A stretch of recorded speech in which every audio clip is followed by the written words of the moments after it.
Hey guys, I just wanted to show you a video how I mounted a EMU black ECU into my Mk3 Supra. I used the bracket, which I'll show you in a second. NM Motorsports out of Canada. Shout out to them. So I was going to mount it somewhere else, but the glove box is going to hit it. So they sell this bracket. It's all CNC cut. Mounting hole here, here, and back here. This bolt is for the ECU. So you can see it up there. I have all my connections there. It's a little hard to see because I already installed it, but very easy.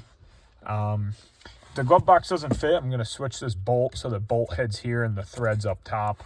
I didn't really think about that. Maybe it'll fit. And then here's for the computer. So I'm just going to leave that plugged in for now. So very good bracket, gets everything up and out of the way.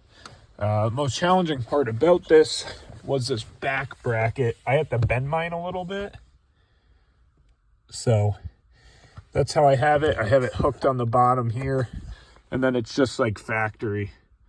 If you could see that right through that crack. So very cool. Not a lot of videos out there, so I wanted to post something.